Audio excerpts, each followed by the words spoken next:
क्या तुम एक ही टॉपिक को बार बार उठा लाते हो शुजात? भाई साहब, मैं तो आपसे सिर्फ ये कह रहा हूँ कि ठंडे दिल से सिर्फ मेरी बात पे गौर करें आप। क्या गौर क्या करूं मैं, ये बता दो मुझे। तुम जैनब को और उसकी बेटी को इस घर में लाना चाहते हो और हमारे लिए मुसीबत खड़ी करना चाहते हो। अपने बच्चों के अखराजात उठाना पहले ही मुश्किल हुआ है, तुम 2 अफराद का इजाफा करने लगे हो। क्या हुआ, सब खैरियत है? तुम जाओ, तुम्हारे मतलब की बात नहीं हो रही। नहीं, वो मैंने सुना कि चचा शायद पप्पो लोगों को यहाँ लाने की बात कर रहे थे। वाह, अपने मतलब की बात फौरन सुनाई देती है तुम्हें। मजबूर और बेसहारा औरतें हैं, बाहर के लोगों को तरस आ जाएगा। और जैनब तो फिर हमारी अपनी है, हमारा खून है। नहीं चचा, आई थिंक मामा और बाबा बिल्कुल ठीक कह रहे हैं। जहां तक मैं पुप्पी को जानता हूं, वो इस घर में कभी नहीं आएगी। और फिर जिस तरह चची और मामा ने मिलकर उनको धक्के मारकर इस घर से बाहर निकाला है, तो बहुत खुददार औरत है, वो यहां कभी नहीं आएगी। ये तुम हमारी तजलील कर रहे हो या अपनी फुप्पो की तारीफें? तो आपको हकीकत बता रहा हूं कि वो यहां कभी नहीं आएंगे। अच्छा, और तुम्हें ये बात तुम्हारे फरिश्तों ने बताई है? ऐसे छोटे मोटे काम तो मैं खुद ही कर लेता हूं, लेकिन एक बात तो तय है कि पुप्पी जान यहां आने पर कभी आमादा नहीं होंगी। क्यों, कांटे लगे हमें? भाई सिंपल सी बात है, अगर वो यहां पे रहेंगी तो आप सब पे केस कैसे करेंगी? क्या मतलब केस? वो केस क्यों करेगी हम पे?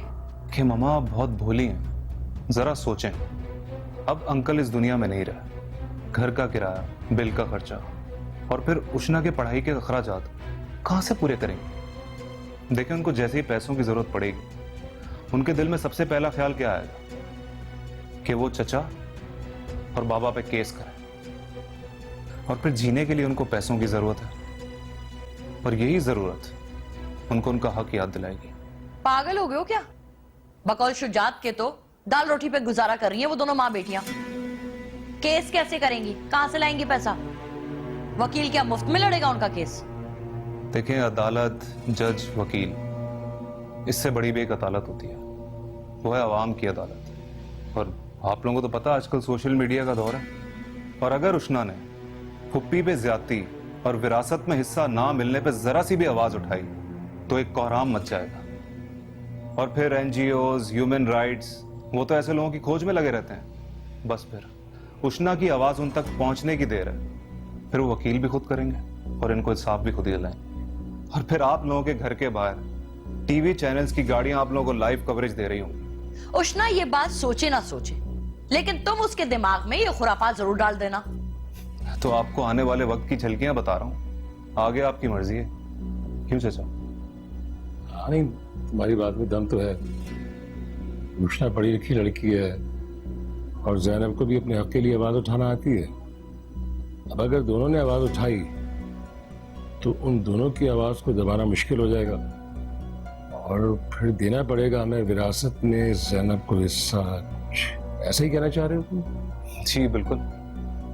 हाय रफाकत, आप तो कुछ बोले ना।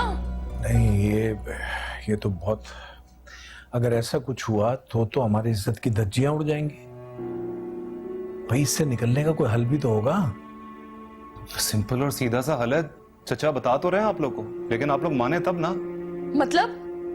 देखिए, मतलब सिंपल है। फिलहाल आप लोग किसी तरह फुप्पो और उष्णा को बहला फुसलाकर घर में ले आए। ठीक है ना, अगर वो इस घर में आ भी जाती तो क्या होगा? पड़ी रहेगी किसी कोने खुदरे में, हमें क्या फर्क पड़ता है? अब जायदाद के बंटवारे से बच जाएंगे, जिल्लत भी नहीं होगी हमारी। सर्कल में भी वाह वाह हो जाएगी कि यतीम भांजी और बेवा बहन को तन्हा नहीं छोड़ा। और जहां तक ताल्लुक है उष्णा का और जैनब का, वो हमारी एहसान में मजीद हो जाएंगी। बात में वजन तो है तुम्हारे, और ये भी ठीक है कि इससे पहले कि सांप अपना फन फैलाए, उसके फन पे पांव रख देना चाहिए। ठीक है, ले आओ उन दोनों को, जो होगा देखा जाएगा। If you want to watch more and get updated, so follow AIY Digital's YouTube page.